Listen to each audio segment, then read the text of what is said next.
बिस्मिल्लाहिर्रहमानिर्रहीम। अस्सलाम वालेकुम। मैं हूं सलमान हैदर। दुआ है परवरदिगार से कि उसने आपको और आपके अहले खाना को अपनी हिफ्ज़ ओ मान में रखा। वो कहते हैं ना, चली है रस्म ना कि कोई सर उठा के चले। शायद पूरे मुल्क में, बलोचिस्तान में ये मसला नहीं, सिंध में ये मसला नहीं, केपी के में मसला नहीं, लेकिन पंजाब में किसी को एहतजाज करने की इजाजत नहीं है। इतनी फ्रेजाइल और कमजोर हुकूमत है ये पंजाब की, जो एक भी मुखालिफ आवाज सुनना बर्दाश्त नहीं करती। मैं इस बारी पाकिस्तान तहरीक इंसाफ की बात नहीं कर रहा, मैं किसानों की बात नहीं कर रहा, मैं उन डॉक्टर्स और वो मेडिकल फ्रेटर्निटी से ताल्लुक रखने वाले लोगों की बात कर रहा हूँ जो पिछले 10 दिनों से अपने मुतालबात के सिलसिले में लाहौर के चेयरिंग क्रॉस पे सिर्फ एक इजाज़त अदालत की रिक्वायर्ड थी, और वो हो गया जिसकी ख्वाहिश थी, जो नाकाबिले बर्दाश्त हालत में पोजीशन समझ में आ रही थी। आज ये हो गया ना सर, माल रोड पर। और जितने भी हेल्थ वर्कर्स हैं और डॉक्टर्स हैं, उनका धरना जारी था। और उन्होंने कहा कि आज इतने दिनों से इधर खड़े हैं असम्बली के बाहर, कोई सुनने के लिए, कोई पूछने के लिए, कोई बात करने के लिए नहीं आ रहा, तो क्यों ना ज़रा नब्बे इशारे कायद-ए-आज़म की तरफ चलें या क्लब रोड में मरियम नवाज साहबा के दफ्तर की तरफ चलें, सीएम हाउस की तरफ। हालांकि वो बहुत रेयर होती हैं उधर, ज़्यादातर वो जाती उम्रा ही होती हैं, अगर खैर उनका वही है तो भाई वो आज था, तो आज हो गया क्रैक डाउन जी। और वज़ीर आला पंजाब मरियम नवाज के दफ्तर की जानिब मार्च करने तरफ अच्छा जी, वाटर कैनन का इस्तेमाल किया, लाठी चार्ज, इधर जख्मियों की फुटेज ही फुटेज इस वक्त सामने नजर आ रही है जी। और अच्छा खासा बड़ा तसादुम हुआ जी, और जिसमें हेल्थ वर्कर डॉक्टर्स के खिलाफ क्रैकडाउन शुरू हुआ है। जितनी लीडरशिप है, डॉक्टर शुएब और दीगर तमाम अफराद जख्मी हुए हैं, बल्कि कुछ की हालत नासाज भी है। वो स्पेशली वाटर कैनन के इस्तेमाल के बाद ना, वो घुटने शुटने जितने भी वो उनके जख्मी, और ये सारी फुटेज वगैरह नजर आ रही है। और मजे की बात देखें, जहाँ डॉक्टर बेहोश हुए, हेल्थ वर्कर्स खवातीन बेहोश हुई, ये सब हुआ ना, उस मौके पर जी, उस मौके पर खवातीनों को सड़क पर रगड़ा गया। ये देख लीजिएगा, खवातीन मेरी रेड लाइन है, ये मरियम नवाज साहबा खुद कहती हैं। और उस मौके पर ये मनाजिर सामने जी, सड़कों पर खवातीन को रगड़ा गया जी, घसीटा गया, तशद्दुद किया गया। ये फॉरवर्ड एंड रिसीव नहीं है, ये सामने की चीज़ें जी। सड़कों पर खवातीन को मारा गया। पंजाब की वज़ीर आला खातून है, ये आपने जहन के अंदर रखना है। और मजे की बात सुने जी, नारे तो खैर जो लगे लगे, इल्जाम क्या लगा इन लोगों पर, ये हेल्थ वर्कर ब्लेड मार रही थी।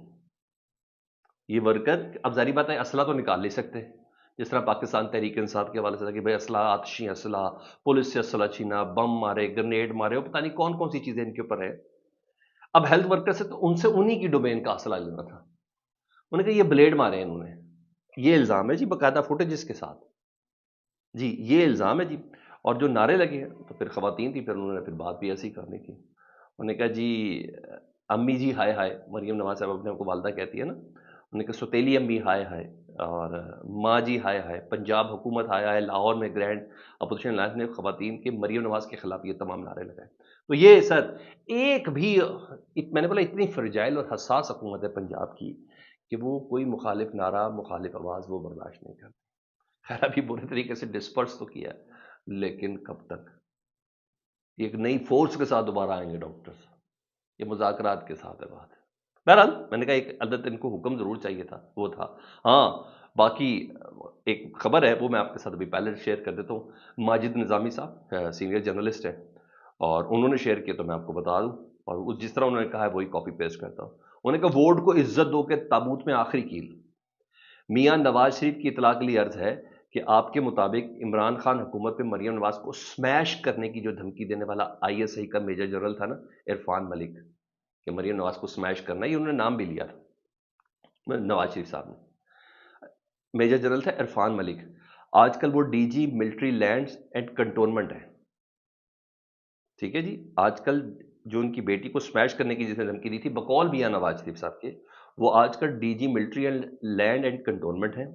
और हाल ही में उन्होंने मरियम नवाज के सूबे के चीफ सेक्रेटरी, यानी पंजाब के चीफ सेक्रेटरी, ख्वाजा आसिफ साहब की वजारत के सेक्रेटरी, यानी वजारत दिफा के सेक्रेटरी, और नून लीगी एमएनए दानियाल चौधरी, मलिक इब्रार की हमराही में रावलपिंडी की तामीर और तरक्की के एक मनसूबे का मुकम्मल करके उसका इफ्ताह किया है।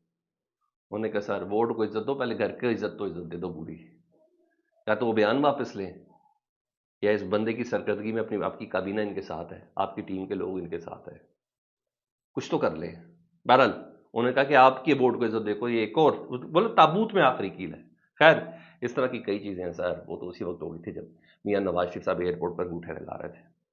वो उसी वक्त हो गई थी जब बरतानिया के हाई कमीशन में नवाज शरीफ साहब को प्रोटोकॉल मिलना शुरू हो गया था, वो हालांकि गिरफ्तारी देने के लिए आ रहे थे। वो चीज़ों का उसी वक्त हमें बहुत अच्छे से खैर अंदाजा हो गया था। इधर सर ایک مطالبہ ہے بڑا زبردست سیاست ڈاٹ پی کے، اس لیے میں اس کو کوٹ ان کوٹ اسی حوالے سے کر دوں جی، کیونکہ پیکا کا بھی بڑا خیال رکھنا پڑتا ہے نا۔ پاکستان کی نا سیکٹری خارجہ اس وقت بنگلہ دیش کے ٹور پر ہے، اور بیسیکلی وہ چیزوں کو نوک پلک سدھار رہی ہے، کیونکہ 24 تاریخ کو اسحاق ڈار صاحب جو ہمارے نائب وزیر اعظم ہے، وزیر خارجہ ہے، انہوں نے بنگلہ دیش جانا ہے۔ تو ان کے بنگلہ دیش آنے سے پہلے سیکٹری داخلہ ادھر گئی ہوئی ہیں کہ ذرا ان پروٹوکولز اور ان تمام معاملات کو ذرا دیکھ لیں۔ تو خبر یہ ملی ہے جی کہ بنگلہ دیش نے 1971، جی ہاں، جس کا نام پاکستان میں نہیں لیا جا سکتا، جی ہاں، جنرل یحییٰ صاحب کے حرکات و سکنات کا آج کا ذکر لینا ممنوع ہے، حمود الرحمان کمیشن کا ذکر کرنا آج کل ممنوع ہے۔ وہ کہتے ہیں کہ بنگلہ دیش نے 1971 کے جنگی واقعات اور مبینہ مظالم پر پاکستان سے معافی مانگنے کا مطالبہ کیا۔ جی ہاں، یہ بنگلہ دیش کے قائم مقام جو چیف ایگزیکٹو اس وقت ہے نا، وہ جو نوبل انعام یافتہ، انہوں نے پاکستان سے معافی کا مطالبہ کیا ہے، اور پاکستان سے واجب الادا اثاثوں کی مد میں 4 ارب 32 کروڑ بھی مانگ لی ہیں۔ وہ اتنی تو آئی ایم ایف کی قسط بنتی ہے، انہوں نے کہا 4 ارب 32 کروڑ بھی مانگ لی ہے واجب الادا اثاثوں کی مد میں، اور ساتھ ساتھ بنگلہ دیش میں موجود پاکستانیوں کی واپسی کا معاملہ بھی اٹھایا گیا ہے۔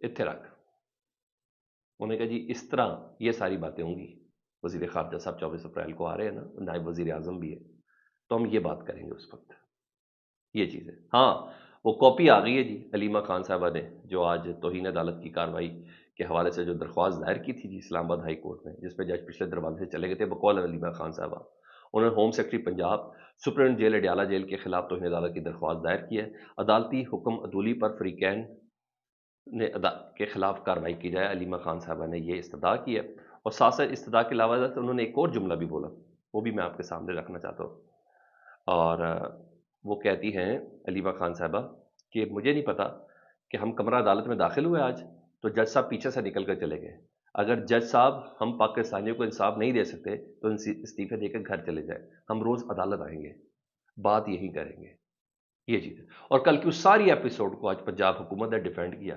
ایک تو احمد خان بچر صاحب تو آج لگے نا پنجاب اسمبلی میں بڑے تگڑے طریقے سے اپوزیشن لیڈر، گرفتاری، کل کی گرفتاری اور ریلیز کے بعد وہ آج انہوں نے اپنا ری ایکشن دیا، بہترین پلیٹ فارم پر دیا۔ لیکن وزیر اطلاعات پنجاب عظمیٰ بخاری صاحبہ نے جو ری ایکشن دیا ذرا وہ بھی سنیں۔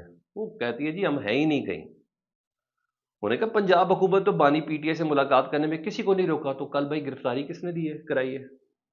کل کریک ڈاؤن کس نے کیا ہے؟ علیمہ خان صاحبہ کو اٹھا کے کون لے کے گیا؟ ان تمام افراد کو چکری کس نے چھوڑا؟ بہرحال عظمیٰ بخاری صاحبہ کہے گی تو سن لیں جی۔ انہوں نے کہا پنجاب حکومت نے بانی پی ٹی آئی سے ملاقاتیں کرنے پر کسی کو نہیں روکا، جیل روز کے مطابق قیدیوں سے اہل خانہ کی ملاقات جمعرات کے روز ہوتی ہے، تو بھائی 1 مہینے سے کیوں نہیں ہو رہی؟ اچھا جی، انہوں نے کہا کہ بانی پی ٹی آئی سے ملاقات کرنے والوں کی فہرست ان کی جماعت ہی جیل حکام کو دیتے، بھائی جو جیل حکام کو فہرست دیتی وہ ملاقات ہی نہیں ہوتی۔ عظمیٰ بخاری کہتی ہے پنجاب حکومت کا کسی کو معاملہ سے روکنے میں کوئی عمل دخل نہیں ہے، اپنی جماعت کو اور آپس کی لڑائیاں سڑکوں پر مت لڑے، علیمہ خان سے ان کے بھائی کے پارٹی کے لوگوں کو مسئلہ ہے، لوگوں نے دوجے پاسے پاتا جی۔ سب دلیری کی انتہا چیک کریں، ویسے میں اس پہ بہت زیادہ باتیں ہو سکتی ہیں، کہتے ہیں فرمائشی گرفتاریاں ہو رہی ہیں، فٹ پاتھوں پہ بیٹھتے ہیں، فرمائشی بیٹھتے ہیں، فوٹو سیشن کرانا ہوتا ہے بیسیکلی، اور پھر خود ہی گاڑی میں بیٹھ کے اگلی گاڑی سے اتر جاتے ہیں، واہ، سیدھا سیدھا ہی سر، کہتے ہیں اگلے چوک پہ اتر جاتے ہیں، کہتے ہیں 3rd کلاس پولیٹیکل سٹنٹ ہے۔ یہ ماننا ہے پاکستان پنجاب کی وزیر اطلاعات کا۔ ہاں، مجھے فواد چودھری صاحب کا مشورہ ادھر بہت عمدہ لگا، بہت عمدہ لگا۔ وہ کہتے ہیں تحریک انصاف کے وکلاء اور عمران خان کے خاندان کو کب احساس ہوگا کہ عدلیہ مکمل ملیہ میٹ ہو گئی ہے، اس میں کوئی جان نہیں ہے عدلیہ میں 26ویں آئینی ترمیم کے بعد۔ تحریک انصاف کے وکلاء اور عمران خان کے خاندان کو کب احساس ہوگا کہ عدلیہ مکمل ملیہ میٹ ہو گئی ہے، اور انہیں وکیلوں پر نہیں، وہ بیسیکلی سلمان کنگراجہ، بیرسٹر گور ان کے متعلق بتا رہے ہیں، انہیں وکیلوں پر نہیں سیاسی حکمت عملی پر بھروسہ کرنا ہوگا۔ کسی حد تک اس بات پہ جان ہے،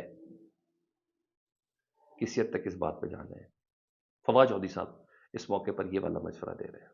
بہرحال لیٹس سی، دیکھیں چیزیں کیسے نکل کر سامنے آتی ہیں۔ ہاں، فورس ہی کر رہے ہیں، کہتے 4 مہینے کا تھا، 2 مہینے رہ گئے۔ صاحبزادہ حامد رضا صاحب وہ کہتے ہیں مدنیات کا بل رک چکا ہے، اندرونی امن و امان بدترین ہے، خیبر پختونخوا بلوچستان میں دہشت گردی کنٹرول میں نہیں اور فلسطین کا مسئلہ سر پر ہے. اس ساری صورتحال میں بیرونی دباؤ آ رہا ہے کہ آپ کو مقبول ترین سیاسی لیڈر کو قید نہیں رکھ سکتے. انہیں کہ حالات میں ممکن ہی نہیں ہے. بہت جلد عمران خان صاحب باہر ہوں گے. یہ اب تک چل رہا ہے سر. فیڈ بیک سے متعلق ضرور آگاہ کریں. اپنا بہت خیال رکھیں. اللہم صلی علی محمد وعلی محمد.